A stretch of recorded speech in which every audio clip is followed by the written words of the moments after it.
All right, so good evening. Let me start. I will discuss what is on the blackboard in a minute. But first of all, I have an announcement for next week, and it's important for those online. Next week, Nagoya University has, for some reason, decided to cut the Wi-Fi on Wednesday evening between 7 and 9. So it means I can give the lecture, no problem. But if you are online, there might be a problem. I will try to use this device, which is a USB key on. It might work. I mean, I might keep the connection just thanks to this, but I'm not sure. So if you are in Nagoya, please come. It will be safer for you. If you are not in Nagoya and the connection is broken, then I will either do a short lecture at another time or do something. So I cannot be sure that I will keep the connection. Yes, you have. You could just record it and then. But even the record is going through Zoom. So I test, and apparently it continues recording even if the connection is lost, but I'm not completely sure about this. Yeah. So if I cannot start the record if I have no connection, but if I have a connection start, apparently it continues even if the connection is lost, but I'm not completely sure. So yeah, let's see what we can do next week. We will find a solution, but if you're in Nagoya, please come. It's safer. Okay, so let me remind you what we have done last week. It was, of course, an introduction. I just gave a quick definition of what is data assimilation. First, it's a math subject dealing with observation and theory and trying to put these two things together optimally. Then I explain what are synthetic data, because when you want to test an algorithm, quite often you start with such data. So I explain it for a discrete time system. So what is the idea? Suppose X, it's a function of Z, here Z is the time, it's a discrete time with value in Rn, and Rn is a description of your model, whatever it is. And we have a function which depends on this Rn and also on time with value in Rn, and you use this function for describing the evolution of your system. So this is a discrete evolution, discrete time evolution. Your system at time n+1 is given by this function which depends on the system at time n and also on time, if there is an explicit dependence on time. This is a model. Now, normally we also have the truth, the reality, but we have no access, no direct access to it. But in this construction, I suppose that I have access to it. So how is it built? The truth, so the reality is given by also this equation. The truth or the reality at time n+1 is f of xtn and n, but you have also something which is outside of the model. It's a reality, and usually we don't have access to this. But we expect that our model, nevertheless, is a good description of the evolution. Now, most probably you don't have access to the full information, so we have this observation operator, for example, the projection on one coordinate. So it takes the value, the vector which is in Rn, and send it to Rm, and usually Rm or m is smaller than n. And so the observation, which I denote by y of n, is h applied to this truth plus an error, because when you do a measurement, you have an error. And I'm going to speak about this again later on. So this is, and this yn, or the collection of yn are precisely the synthetic data. Because here it's artificial, we construct them with this gn and with the projection from the truth. Now, what is the aim of this business? Is if you have a collection of observations for n smaller than a certain n star is a fixed time, it could be now, then you would like to focus the future. So what would be the observation in the future? Or it's even better, what would be the state of the system in the future? Because most probably this is only a partial information. And I mentioned one possible way to evaluate if your evaluation is good or not is to look at the distance with this root mean square error, no, root, what is the E? I forgot. Root means square error. Okay, yeah. And I gave a formula how you can measure the difference between the forecast and the data when they are available. But so far, I have not explained anything about how to focus. So then I want to give you two easy ways to forecast something. They are purely data-driven. So it means that we have not really any model. So the first one, and I started to do it last week, it's about polynomial interpolation, which is really the simplest one. So what is the idea? We have a collection of time, which are time of observations. So I have, and they don't have to be with a regular interval between them. I just take a collection of TI. I assume that they are different. I cannot have two observations at the same time. And I have introduced some polynomials. So I gave the definition of CI. It's a polynomial of degree L. So it's a function from R to R. What is good is that this polynomial for each I has the property that CI of TI is 1. So when you evaluate at the time corresponding with the same index, it gives you 1. If you evaluate at Tj with I different from j, it gives you 0. So you look at the definitions I gave last week, and this is a property, this polynomial. Is there any question about this short summary? Here or online, if you have any question, you can also ask me. By the way, these lectures are recorded. You can find them on the second website. If you don't find it, you can always ask me. Okay, I continue. Now, I suppose we have a collection of observation. So this collection of observation, I denote them by y at ti for I from 0 up to L. So I have L plus 1 observations, most probably in the past. And I'm going now to set, I'm going to set a function Q, which is also a function from R, but to these, since they are observations, they are in Rm. Now I define this function Q from R to Rm. It's quite natural to write Q of t.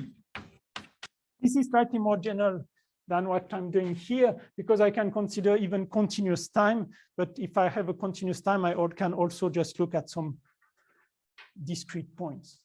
So Q of t is a sum from I from 0 up to L, Ci of t, and then y of ti. This is quite natural. I have L plus 1 observations, and I have these coefficients. And I define this. What is a good property, or two good properties, or one? Yeah. Q of ti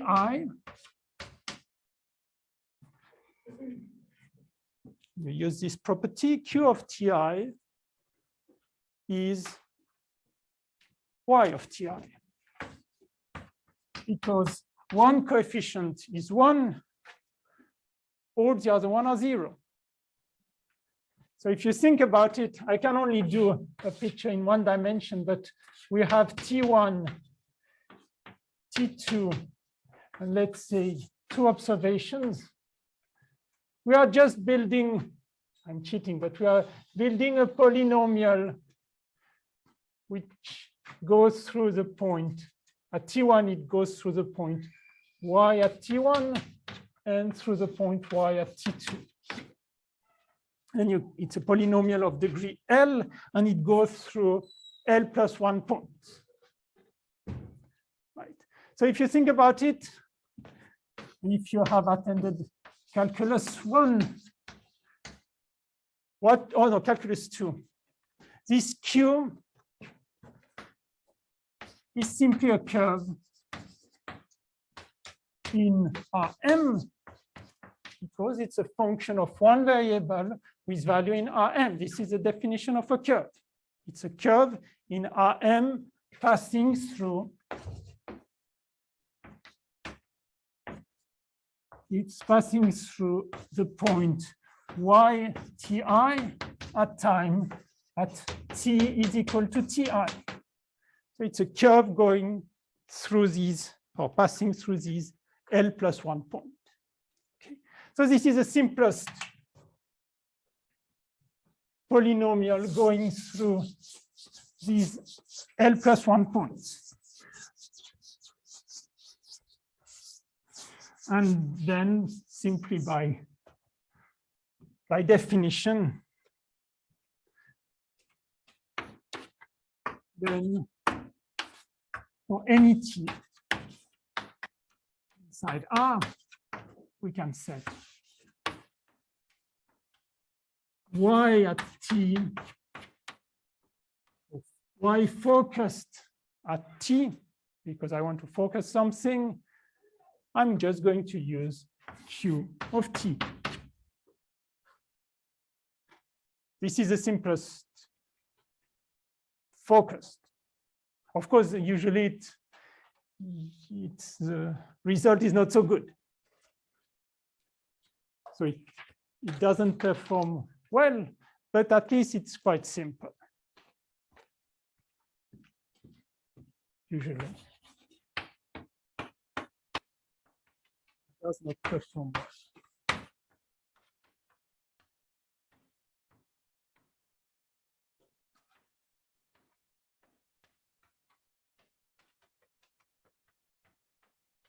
The advantage is at least it's simple.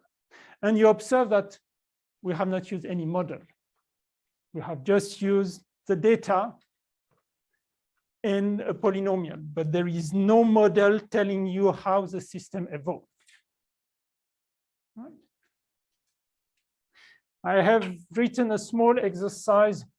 What is this? What is this function if you use only 2 points and try to predict?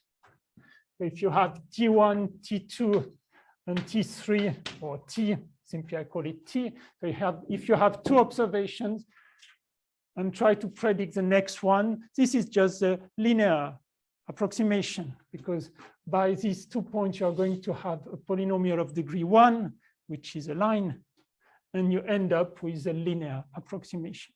So you need just to check what happened and what are the coefficients if you take only 2 points. So this is one exercise. Is there any question? I want to present briefly a second method, which is a little bit better than this one, but still it is data-driven, so it does not involve any model for the evolution. And the next one will be using the model. Okay, so this is still in this section. I changed the title compared to the previous version of the notes. By the way, usually on Wednesday, I update the notes, but I also correct some mistakes, or sometimes I also change in the part before. So if you download, please download the notes every week, because they can be different. So linear combination.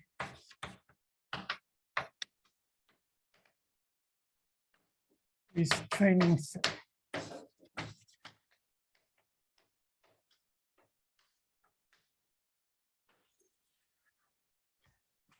Let me just emphasize one thing, because it's still on the blackboard.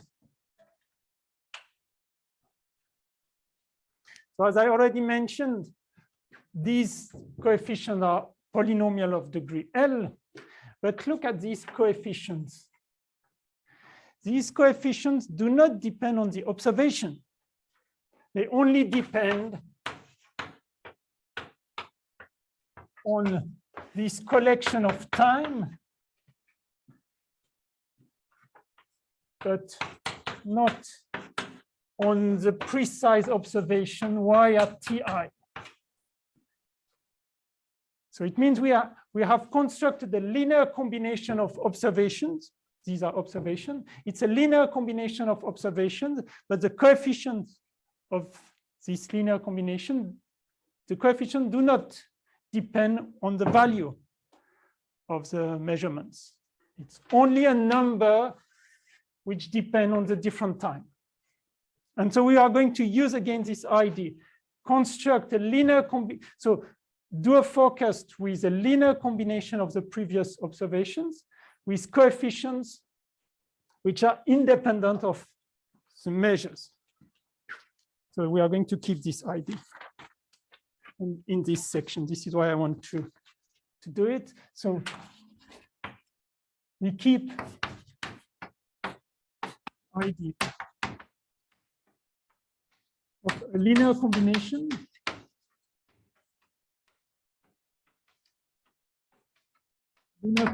of observations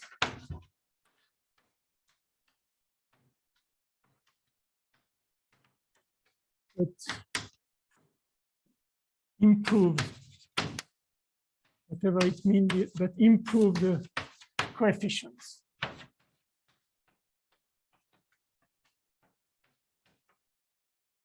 We are going to change the method how to find these coefficients.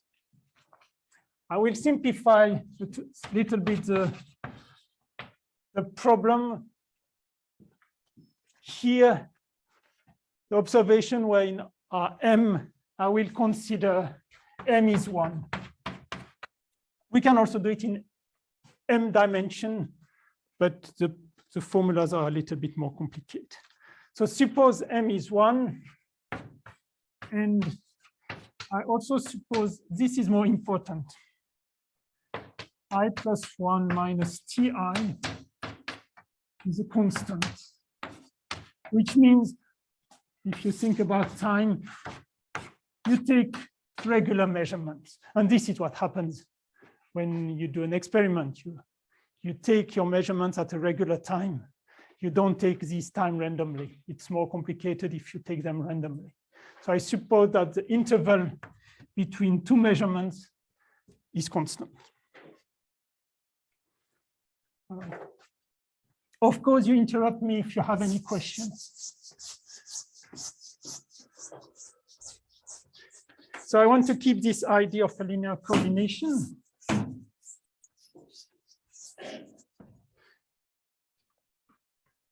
So let us see.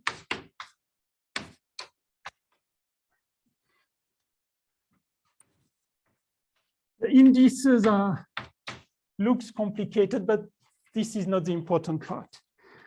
So let me define something. Y at Tj plus L plus L plus 1 minus Y focus at Tj plus L. L, it's before I had a polynomial of degree L, so this L is still a fixed constant. J is going to be an arbitrary other integer. So I said, okay, just take it like this. It will become more clear in a minute why I put this time. This is F for forecast. This is going to be an observation. And this R has a name. I already introduced it, I think, last time. It's called the residual, which is a difference, once we have it, between the measurements and the forecast. Sometimes you will see a different sign because sometimes it's going to be forecast minus measurement. This is not the important point because at the end, what we are interested in is the absolute value of this quantity. But okay, I'm using this definition and I will try to stick to it. But otherwise, you just put a minus sign. It doesn't really matter.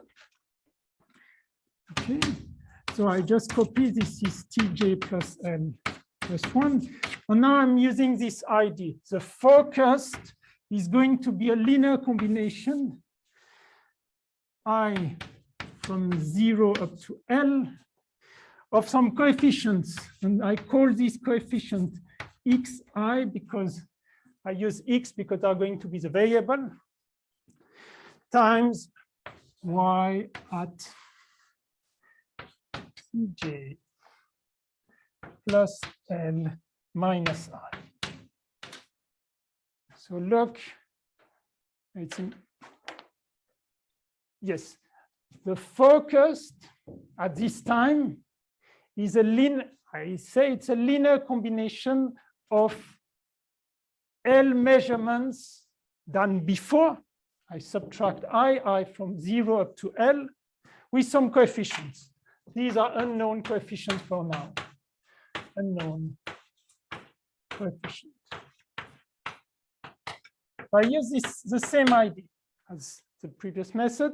The focus is a linear combination of the previous measurements. Before, these coefficients were obtained by some polynomials using only the time. Now I'm going to improve this, but it's the same idea, linear combination of measurements.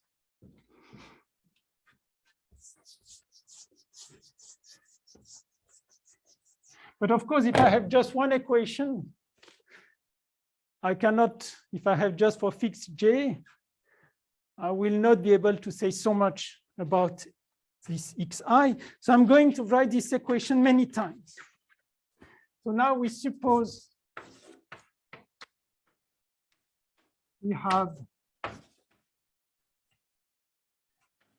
J plus L plus 1 data available.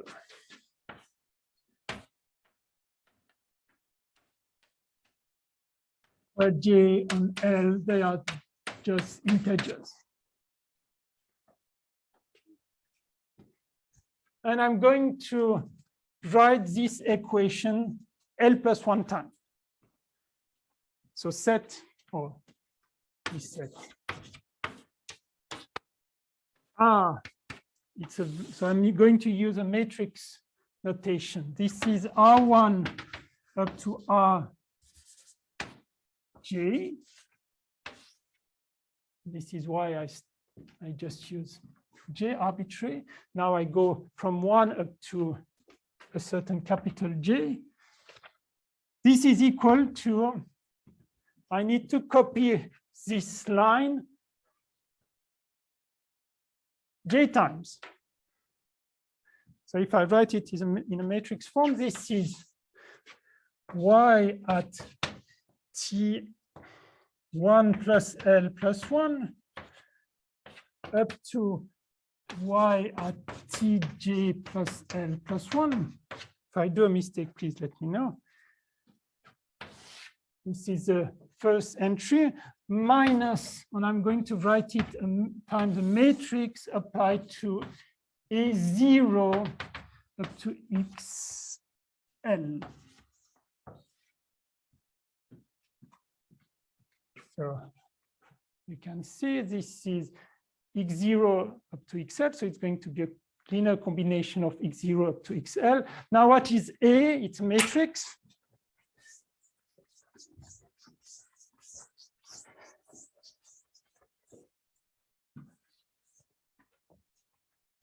So this is a vector, by the way, everything, maybe I can write it here. Everything is a vector in R power J because we have J component. This is also a vector with J components. This is a vector with L components. So this is not a square matrix. So this matrix, let me give you the definition.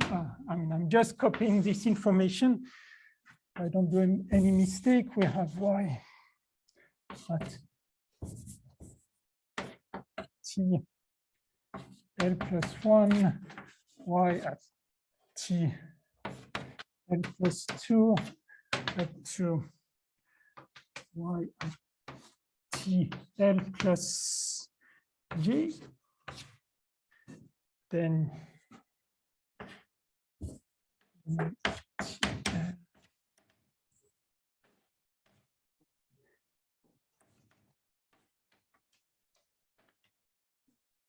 if you have some time at home, you can please check that this is correct, but I think so. Oh, minus.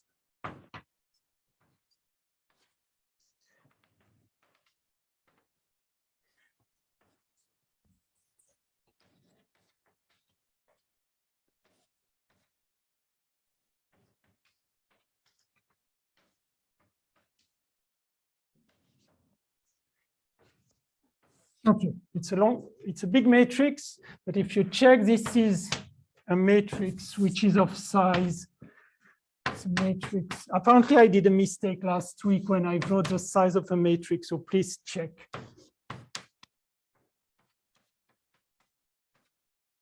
This is a matrix with J lines on L+1 column, which is good because when you apply such a matrix, you need to apply it to a vector with L+1 entry, and you end up with a vector with J entries.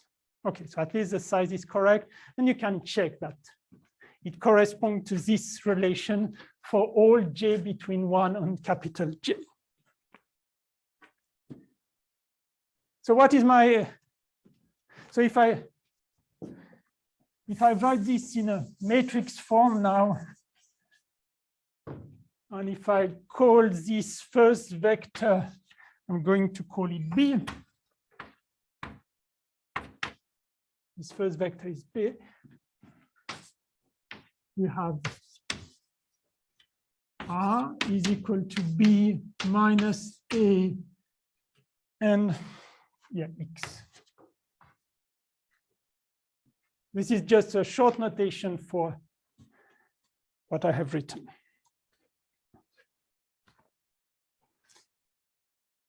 I want to just make a remark, which is also used in the, no, it's not really used in the previous approach. Why I can do this, I'm doing an assumption. If I write this, I'm doing an implicit assumption. I mentioned what is the content of this is that I can focus something with a linear combination of the previous measurements. But I'm supposing that these coefficients are independent of time in the sense that if you focus something with the data here, or if you focus something with the data at a different time, you can use the same coefficients. Otherwise, I cannot write this. So I'm supposing with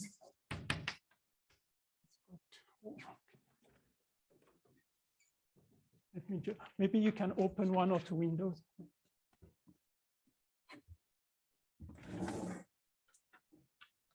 So with this approach,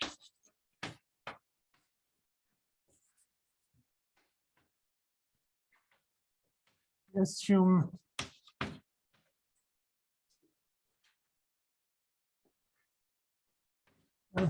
stationarity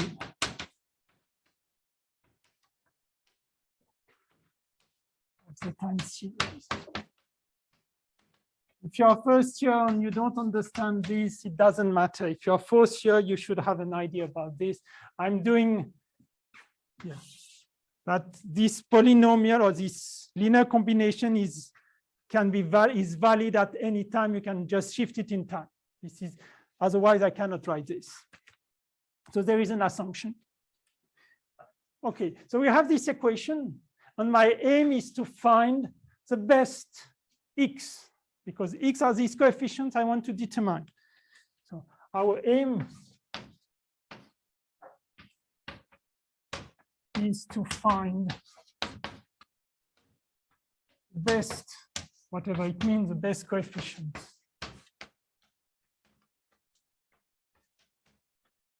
X, which is x0 up to xn. And what means the best? It means this R should be 0 or close to 0, because remember this R is the difference between the focus and the measurement. So I want to minimize this.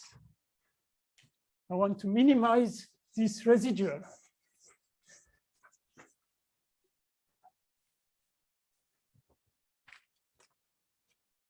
Now, if J is L+1, J was this number of lines. If J is L+1, we have a square matrix. And then you can solve this equation if A is invertible. So if J is L+1, and if A is invertible. You know, A is built on measurements. So the probability that it's not invertible is very small. Because if you take arbitrary numbers, most probably your matrix has a non-zero determinant. So experimentally, this is usually invertible. If A is invertible, then we set X is A minus 1B, because if we set X is A minus 1B, we obtain on get R is a zero vector. In this case, to be perfect. But usually, but in general,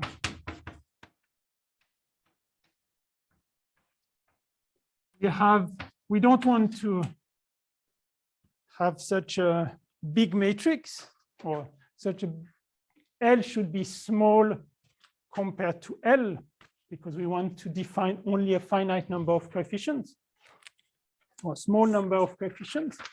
And then there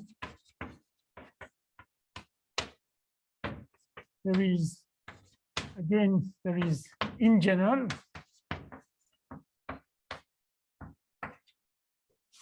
no X satisfying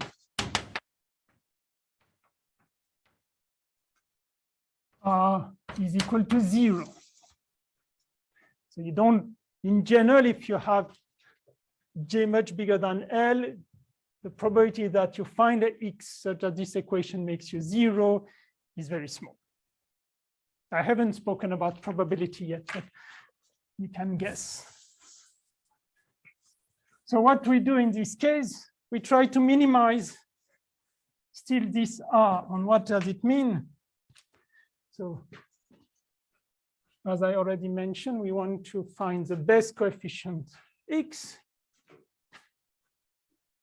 The best X is obtained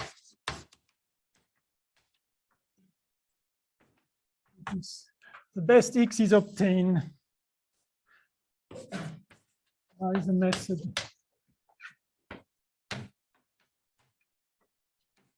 of least square. So what does it mean?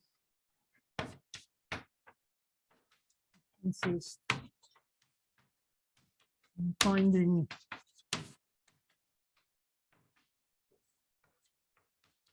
I put a star because it's a special value. So in finding X star, so that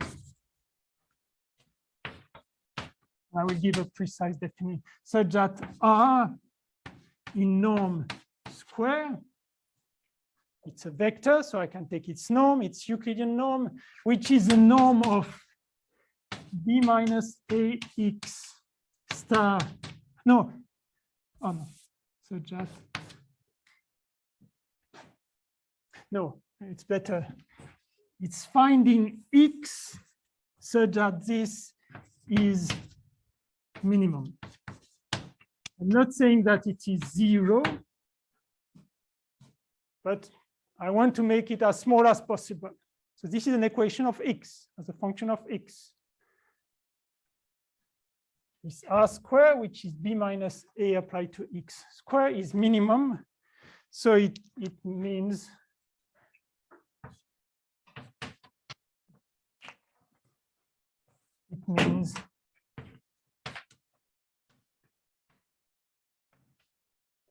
we look for X. Now I write X star. It is what is called the argmin of B minus AX squared. And what is the definition of this arg minimum? This is precisely the minimum value, or the X so that this value is minimum. Look, this is just a real number, so you can plot this function. you can imagine this function. It's a function of r. It takes positive value. Of course, I don't know what is the x-axis because it is in m dimension. No, it is in L plus 1 dimension. So this, you would have L plus 1 dimension. And you have a certain value function like this. And we are looking for the x star, which makes this function minimum. I'm not claiming that this x is unique.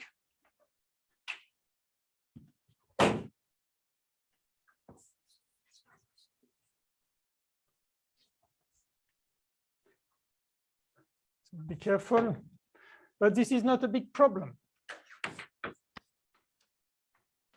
It's not unique.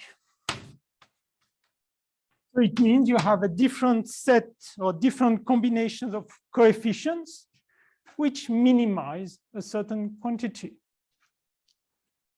Okay. So with this, I have introduced this notion of argmin. So if we summarize, we have the measurements. We have a matrix also made of measurements applied to a certain vector.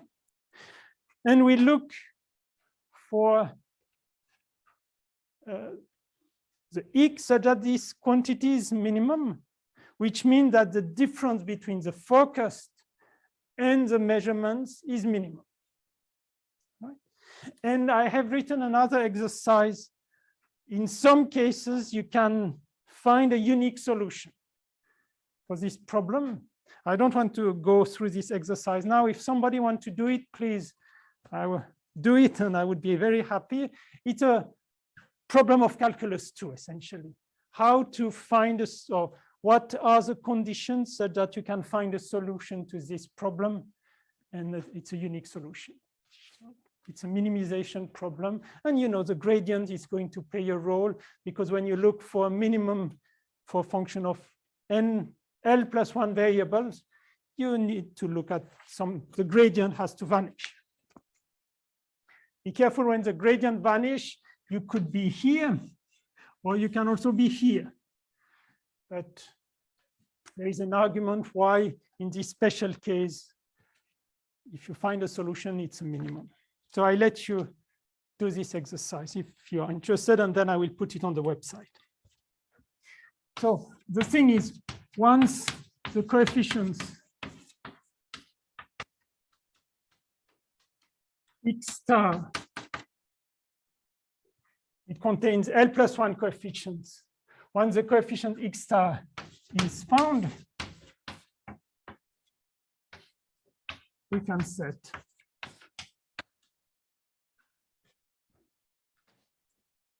y. Remember, my aim is to do a forecast. 1 Tn star plus 1 is equal to sum of x star.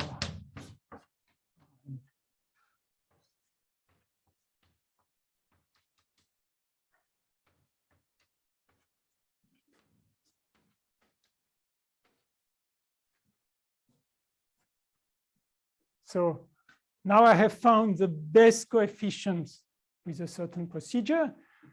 I can say the forecast at time n star plus 1. So of course, all the other coefficients, all the other measurements contained here were done at previous time. Now at the current time n star, I can forecast y at time n plus 1, n star plus 1, with this linear combination with the best coefficients times the previous measurements. So again, there is no model, but it's one way to improve these coefficients. And yeah, you can even use it recursively. Once you have found this one, you can go to the next time, but you have to use also this information. So you have a rule using the L plus 1 previous measurement to focus the next one. you can iterate this and take what you have focused as one of these measurements and go to the next step. It's also possible, but of course, the quality is degrading. Yeah. So for example, if R is just the minimum but not 0, so why we can make it equivalent? What? For by definition, R is equal to Y focus minus the sum. I'm not saying that it is 0. No, this is a definition.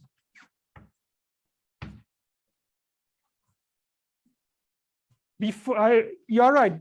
For the previous time when I had measurements, I wanted to minimize the distance, but now there is no measurement for this time. So I can only focus. Then when we are at this time, we have a measurement that we can indeed measure the distance. But I always use n star for the limit of what is known when it's smaller or equal to n star, and the future is bigger than n star. All right. So there is one exercise about how to find this argmin in good situation. And let me finish this section with a final remark.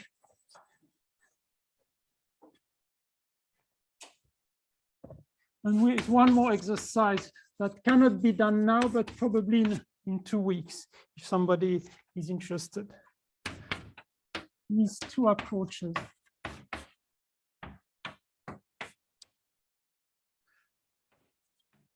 Not use model, any model, do not use any model. For the dynamical system, so for the evolution of our dynamical system,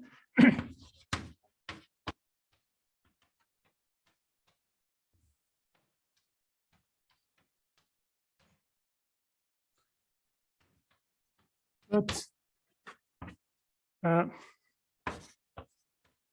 autoregressive.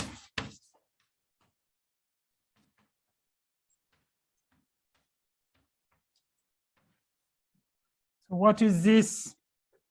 I will not speak so much about this because this is a slightly different theory. What is the idea? And this is what we have used. We have used the idea that the data can be used just to focus the future data. This is why I have the beginning of section 1.3. It was focused, but it was data-driven. It's not model-driven. So this autoregressive, you can think about it as data-driven. You have no model, but it's not correct to say you have no model. This is why I have written we have no model for the dynamical system. Nevertheless, we have a model for this time series. How, when you have, it's a time series, the data time series, how you can use the data for a certain interval of time just to say something about the future data. But there is no model for the dynamical system. So it's called also autoregressive model. And it's a purely data-driven approach. And one exercise, or it's not an exercise because it's one extension, sometimes I call this extension.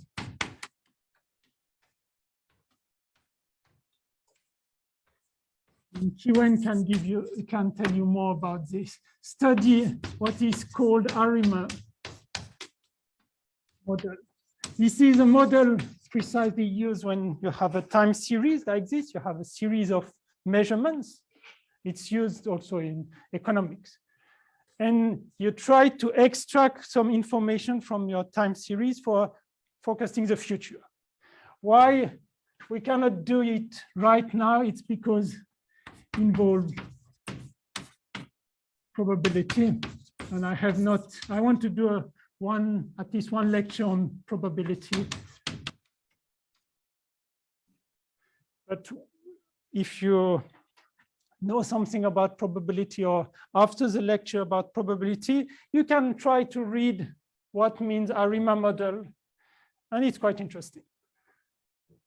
But as I said, it's not a real question. It's not an exercise. You can try to write a short report about your understanding of this model, which is used without a model for the dynamical system. But when you have data time series like this, so it's a measurement of a certain signal, how can you focus the future based only on this? But yeah, it involves probability. Any question or remark? By the way, if you want to study this, please let me know so that if one or two students want to do it together, we can arrange this.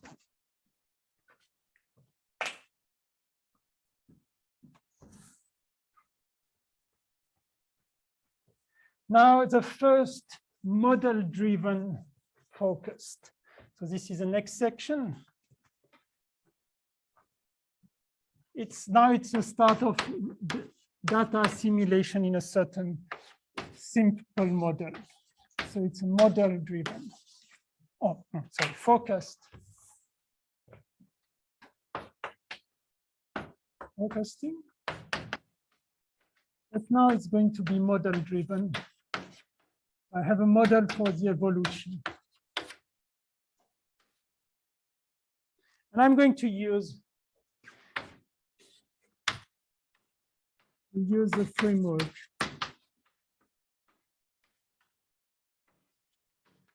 of the section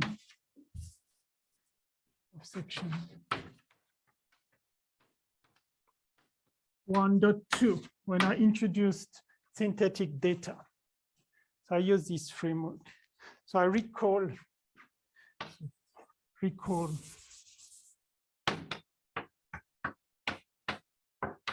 and I do one simplification.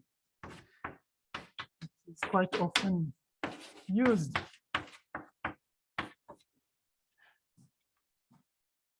What is a simplification is that the F, which is our dynamical system, does not depend explicitly on time. So if you do an evolution now, if you do it tomorrow, you get the same result. This is when F does not depend explicitly on time. If F depends explicitly on time, it means that if you do one experiment with a certain initial condition now, or if you do the same experiment tomorrow with the same initial condition, you would not get the same thing because F would depend on time. But most of the time, we assume that it's time independent in the sense that it does not depend explicitly on time. So here I have not put any n. This is an assumption. No explicit dependence on time. No explicit.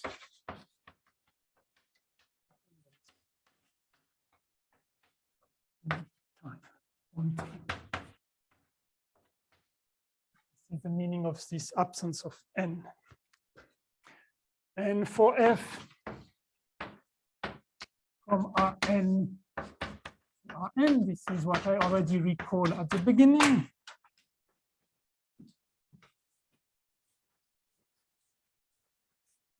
So now this is a model for dynamical system. It's an evolution. And I recall also that the truth, and to recall that this and the truth xt at n plus 1 is f truth at xn plus a certain g of n. I allow this to be also depending on time. So this is a g. So now if I have this, so suppose we have an initial condition.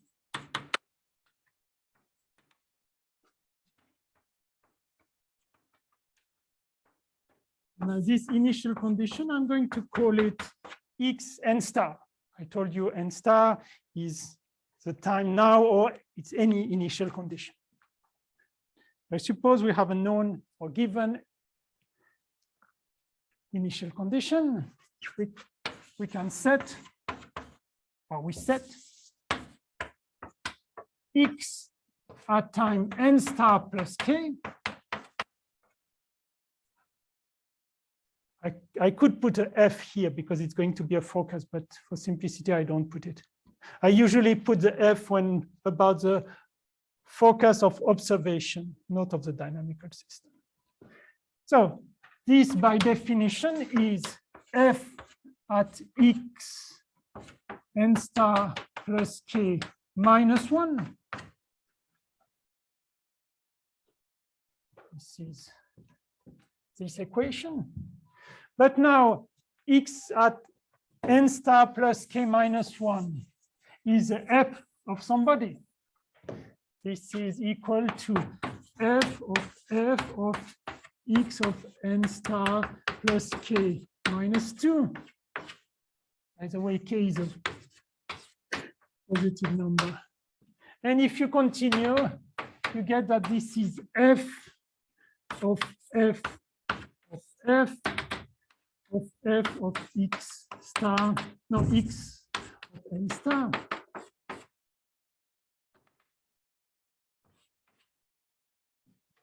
And how many f do we have? Kf. Kf. We have Kf because it's an iteration. So if I want to write it in a shorter way,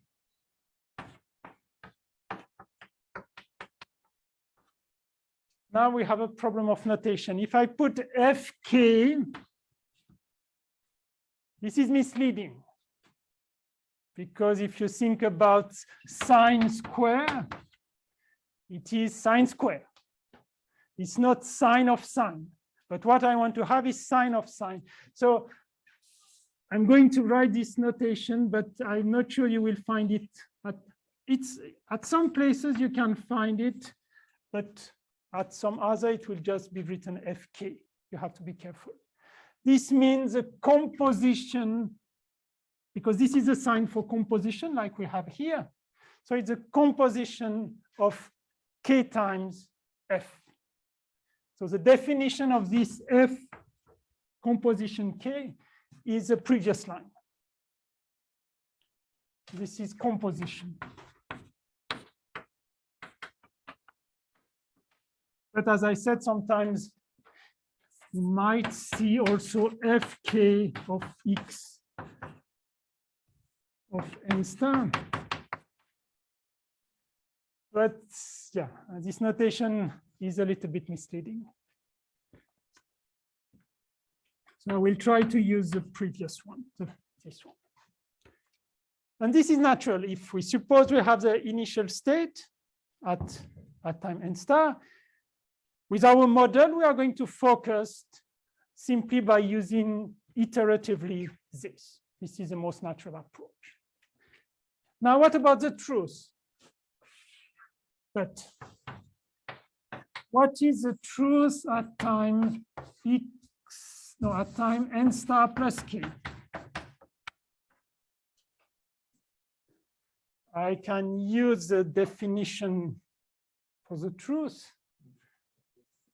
Okay, but it's slightly more messy. I cannot find such a nice formula because it is f at x n star plus k minus 1 plus g at n star plus k minus 1, I guess. Yes.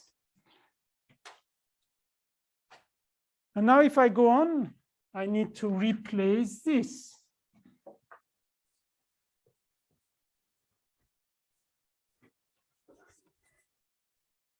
So it makes f of this one, but this one is f of x n star plus k minus 2 plus g at n star minus k. Yeah, so plus k minus 2, thank you. And this is f of this one plus this last term, j of n star plus k minus 1. So you can see we have plenty. We have already two new terms. New terms. And you can go on, but you will see you cannot write it in such a close form. It's more complicated. You can go on, but it will not simplify. So we have new terms. So because of the new term,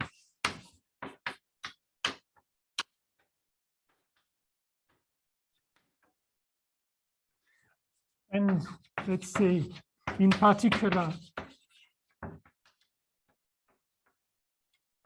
if f is non-linear, it's also an exercise. How can you write? Yes? There's a bracket, a closed bracket missing from that. Okay, this one is here. Yeah, it's missing. Yeah. Ah, yeah, this one is missing, you're right. But we're here, I guess.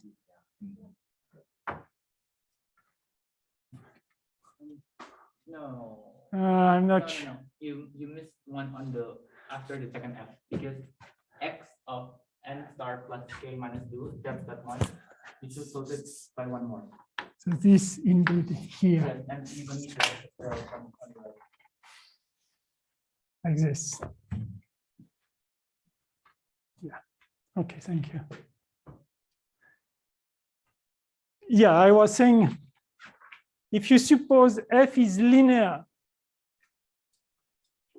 so think about it, linear means a matrix, then things are quite simple. Why? Because a matrix applied to a sum is a matrix applied to the first term plus a matrix applied to the second term. So if f is a matrix, you can really write this precisely. And it's an exercise to check it. But if f is not a matrix, so if f is nonlinear, most probably you cannot simplify this equation. And most probably, so because of these new terms, in particular, it's f is nonlinear, the difference between xt of n star plus k and so between the truth and x of n star plus k, which is our focus, will grow exponentially, most probably. Of course, this is a very vague sentence. So because of the new terms, will grow.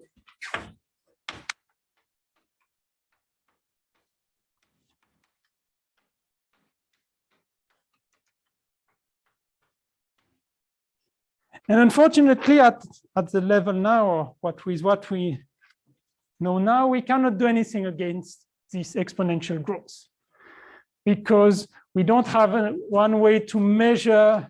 I mean, you mean everything is encoded in this G, depending on G. So we cannot say so much. But there is another problem which we can treat now. So as I said, these two things are going to diverge. But there is one more problem which is visible on this blackboard. And we can deal with this. I started with, it's still visible here. I started with one initial condition. And I have assumed that I know it. But this initial condition probably is a measurement of our system now at a given time. And probably this initial condition is already not good. So if you start with the initial condition, which is not good, and in addition, you have this difference which is growing and you cannot do anything because it really depends on this, and you have no control, you have two factors which make these two things diverge. So as I said, I cannot deal with this now, but what I can do is try to improve the initial step. And we are going to see this now. So let me write a sentence. In addition, we have this problem of divergence already because of G, but in addition, if there's a problem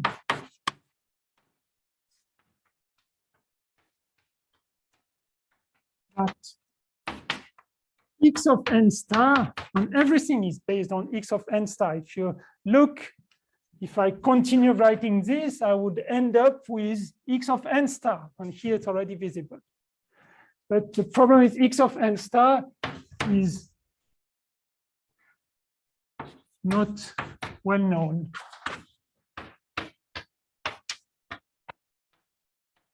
In general.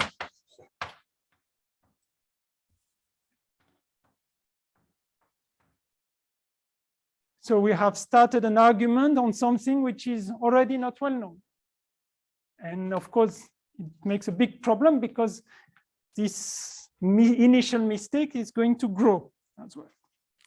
So how can we treat it? So this is what, so let us try improve the initial condition. This is something we can deal right now, initial condition. Based on measurements, because if you look, everything is based on one single measurement here. It's based on only one information.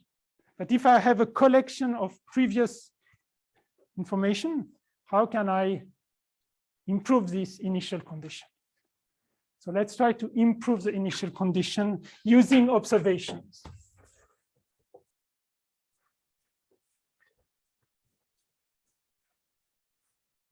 So let's try to improve the initial condition by using more observations.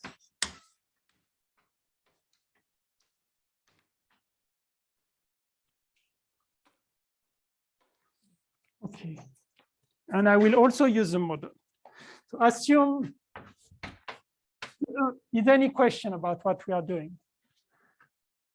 So there is something we cannot treat now because we don't know this G, and we have no way to deal with this or to measure this growth due to G, the truth. But what we are going to deal is already the initial condition. How can we improve the initial condition? So assume that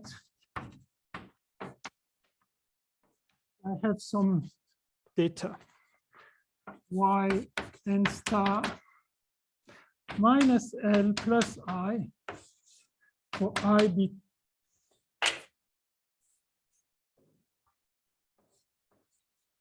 I from 0 up to, or from 1, doesn't matter. From 1 up to L, yes, are known.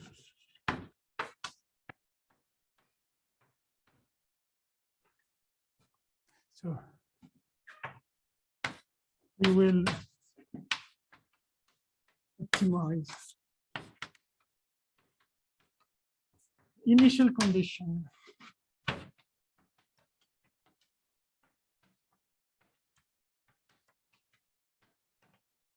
based on these measurements, based on that.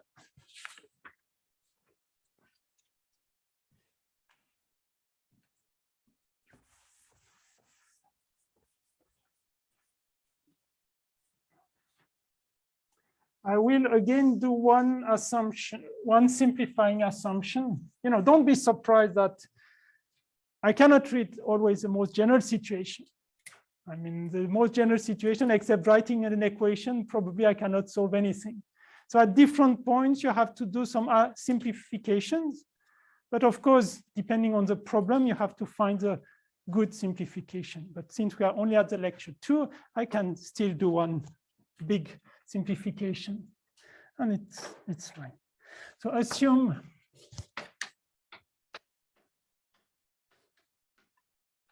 then H, remember, this is called the observation operator.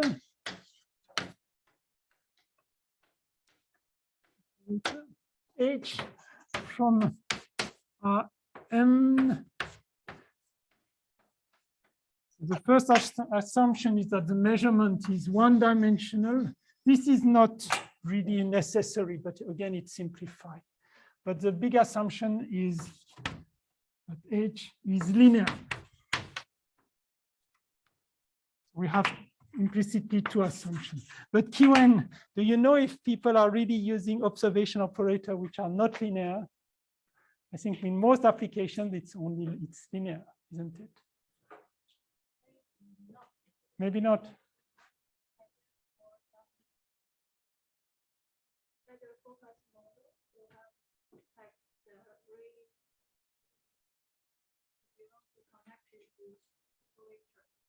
Okay. So, okay, we are not doing weather forecast today. I assume that it's linear. You will see why it plays a role. So it means H applied to X, it's just a matrix Hx, and this matrix is a M. Now I should not do a mistake, it's 1 times N. One-dimensional is simply because the notations are simpler, but you can change this. All right. Now,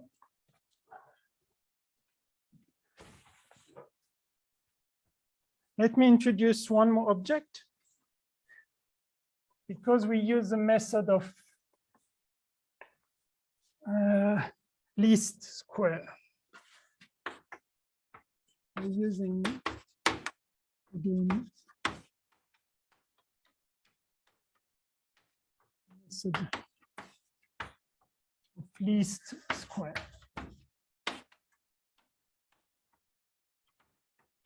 I'm going to set L, it's going to be from R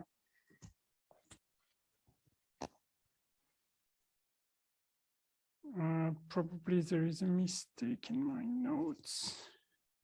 I have written small n, but I have no small n. So probably, I'm not sure. It's probably a capital N, but we will check. There is a mistake in my notes. Check what is this. And I'm going to write it L of X, definition, 1/2 sum 1 up to L of, I will recall what it is. This is a residual square. But what is this residual square? So this is 1/2 sum from 1 up to L of, so we have seen this is a focused at time n star minus L plus I.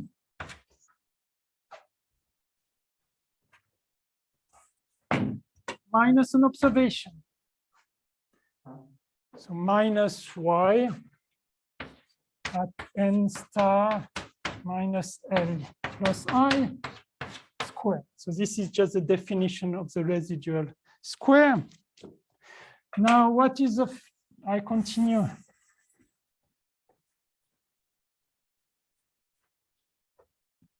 What is this guy here?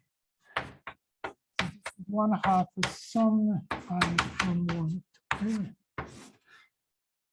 YF is obtained by the observation operator applied to X. So this is H applied to x at n star minus L plus I minus 1.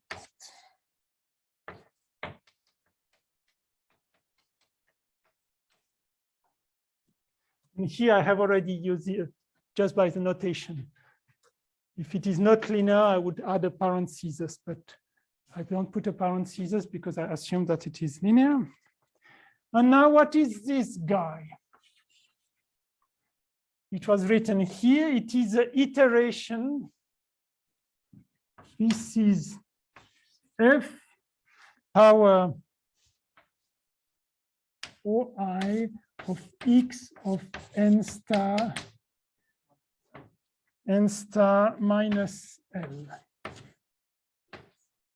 Right? So I can write it as 1/2 sum I from 1 to L of H F0I.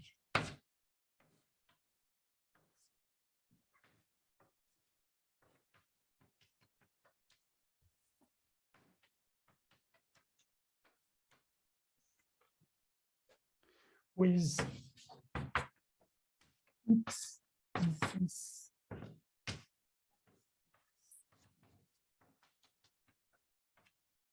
I will do a picture. At least you can check these equalities. It corresponds to what we have seen. There is nothing new. Except that I'm going to call x this. Why? Because remember, my aim is to find a good initial condition. So I will keep it as a variable. This is why I call it x. I'm not going to use observation or anything. I want to find the best x. So this is why I call it x. So let me do a picture of what we are doing. The other things are just small computations with what I have introduced. So if we look at the time, this is time. We have an n star. And before I said I would, in my first approach, I was saying I would use x at n star for forecasting the future.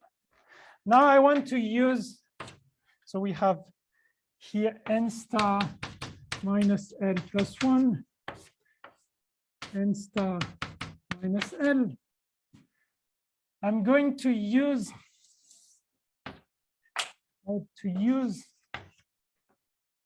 data. We are going to use all these data for forecasting. We have n star plus 1 to n star plus L. We're going to use this data for forecasting this. Focus. So you can see the interest. I'm going to use L data for forecasting not only the next time, but the L next time. Before, in the previous approach, I forecasted just one time. So I'm going to use the information that we have already collected here for saying something here. And so it means I'm going to call this x. I'm going to call the initial condition x n star minus L. So this is the x at this point. I'm going to use these observations here for finding the best x which will fit with these. Sorry, it's the one before. I will find this best x so that it fits well with the observation here, and then use the final point for forecasting this. This is the idea. This is why I introduced this x. It's going to be a function of x. But what is it? This is a residual. So the residual here, I compute this residual here. I'm going to minimize these residual. and find the good X. Okay. So maybe I write a sentence about this, but this picture I explained.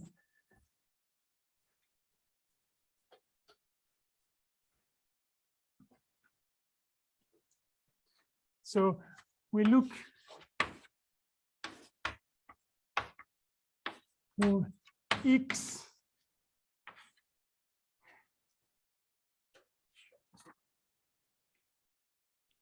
I guess X is in Rn. So the red, I was not sure and I need to correct. I think X is really in Rn. Yeah, it's coherent with what I have here. So we look for X in Rn so that L of X is again minimum.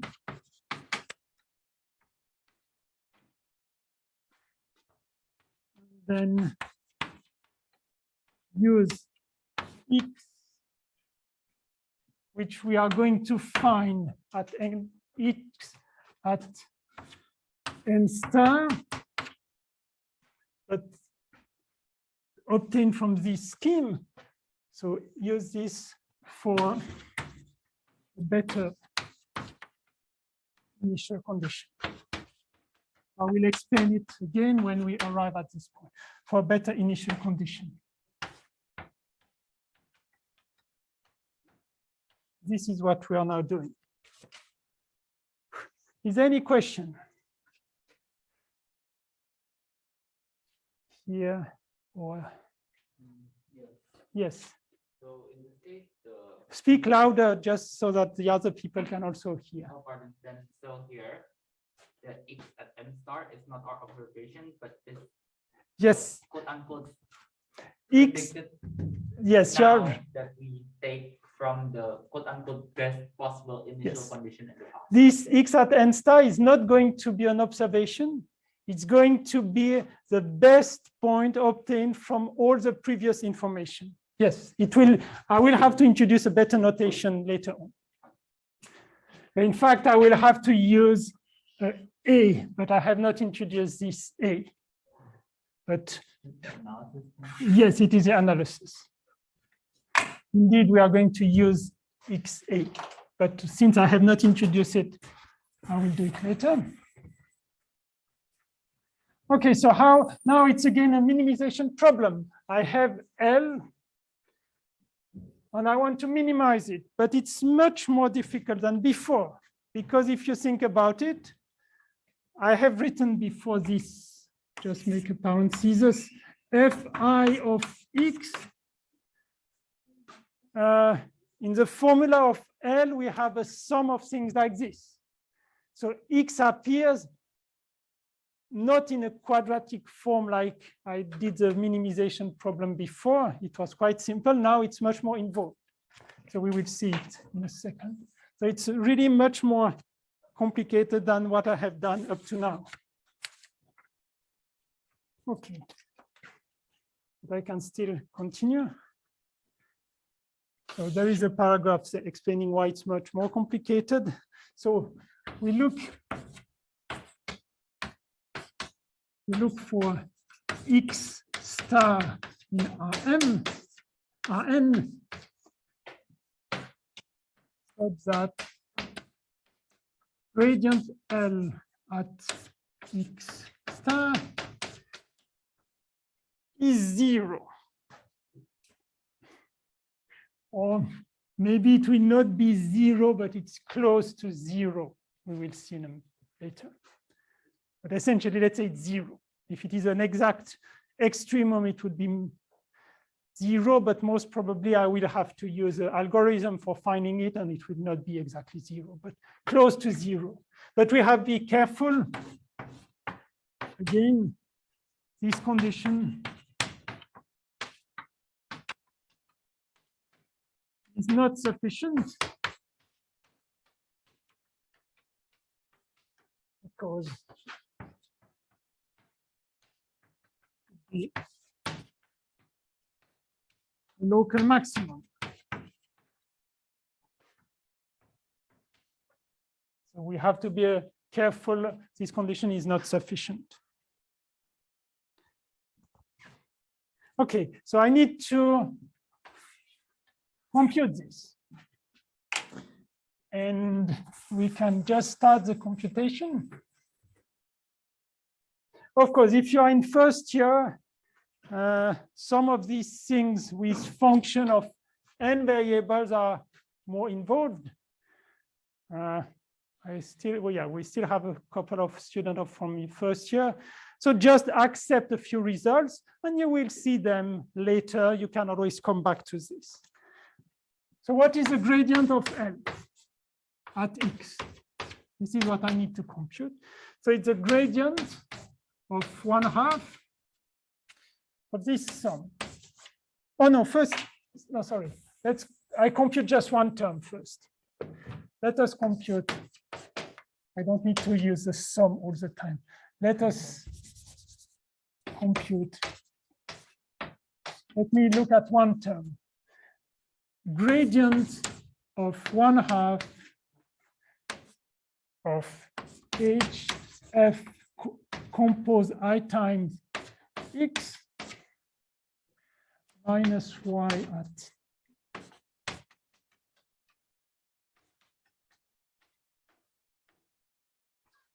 So if you look at L, L is a sum of L terms like this. So I first compute one. And then I need to do a sum. So this is a data. So it's a measurement. It's just a constant once we have done the measurement. So dependence on X is here. Now, what is the gradient of such a square? So I put this 1/2 because when you take the derivative, it's going to cancel these two. So it makes HF0I X minus Y at n star. Right? And then we have internal derivative, gradient H F0I of X. Okay, it's well defined. Check. This is indeed a function of n variables. This vector is in Rn, but then we take this matrix, which is a matrix n1, so it becomes a function with value in R. So we have a function of n variables with value in R. We can take the gradient. So everything is well defined.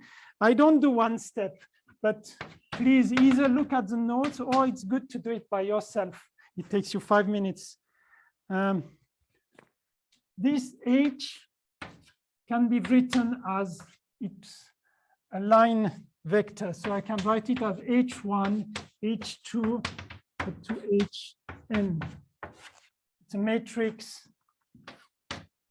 N1N.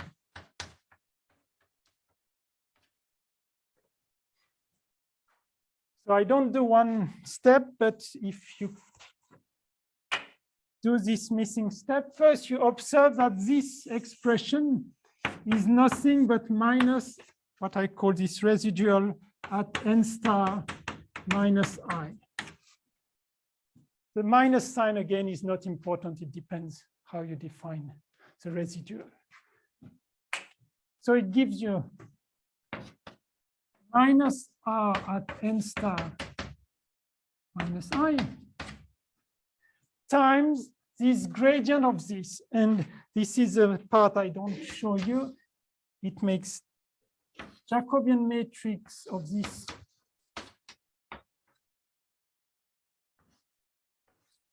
transpose.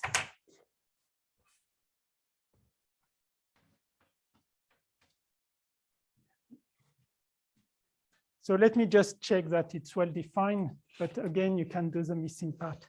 It's not difficult. You just write a matrix applied to a function, which is a vector, and then the definition of the gradient. So what it is, this D is a Jacobian matrix. Remember, it's a matrix made of first derivative of a function with value in R, but of n variables. This is a Jacobian matrix. But the Jacobian matrix of this function, which is rather involved because it's a I times composition of F. So I cannot write it explicitly, but it's a Jacobian matrix of a function. Take the transpose of this matrix, so just invert line and columns, and then you apply it to this vector, which is now a vertical vector. So you end up with a matrix applied to a vertical vector. It gives you a vector, which is what you should get for the gradient. So the only thing is, when you do probably the things, you observe that you have to switch line and columns, and you have to take the transpose. So, but yeah, if you write things carefully, or if you look at the notes, it's easy. So I don't write the definition of this Jacobian matrix. It is recalled in the notes if necessary. So if I think this is the shortest expression. But let's look at this. We will conclude with this. It looks complicated. And it is complicated, but there is one good feature. We have no data here. Look. This is only based on the model. It's F composed with F composed with F, but you can compute it once for all. Data are here. But this expression is rather simple. So what we should remember, and I will write a sentence, we do this computation once, but then when we apply this method, we just need to update this with new data. That's all. I mean, that's all. So remark.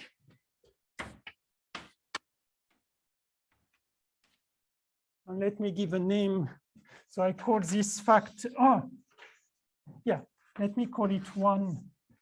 And let me call this second factor 2. And I will start again from this next week, because I still need to do the sum over I. But remark, 1 contains data, but 2 does not. It only depends on the model. 2 is complicated. It depends only on the model. So it means you can compute it once for all and then use it again and again. Okay, it's time. I will not take more than this. Let me just summarize what we want to do next. First, I need to take a sum over I of this, because this is only for given I, but the gradient is not the gradient, but I had to consider sum. So I take a sum of such expressions. Now I need this to be 0. The gradient, or I look for x such that this complicated expression is 0. Okay. Most probably, I will not be able to solve this equation. Find x such that this expression at x is 0. But there are algorithms, and one is called the gradient descent method. Maybe you heard about it, or I will not introduce it next week. But yeah, maybe we'll discuss it. I will just make a comment. But there are algorithms for finding a minimum of a function, or close to a minimum. So then we extract x, and once we have x, I just recall, we use the data here. The data here are encoded in this expression. We use this data, find the best initial condition and focused up to this point. So we can focus for L times. And in reality, what we do, then we have focused at something, time is going on, we reach this point, and now I use the L new data and this formula for finding the best initial condition for continuing. So this is called variational data assimilation. Why variational? Because of this kind of expression. I'm just using a theory about derivative of functions. There is nothing stochastic or nothing with probability. And indeed, it is missing. So next time I will finish this and start introducing some probability, because the next step, we need some probability. Okay, yeah, I hope everybody has signed this sheet, or if not, please just sign it. If you have any question, you can either ask me now or by email. And I recall next week, I will have a problem with the Wi-Fi. So if you are in Nagoya, just try to come. And if we really have a problem, then I will deal with it later. I mean, the day after or 2 days after, I will make a short lecture.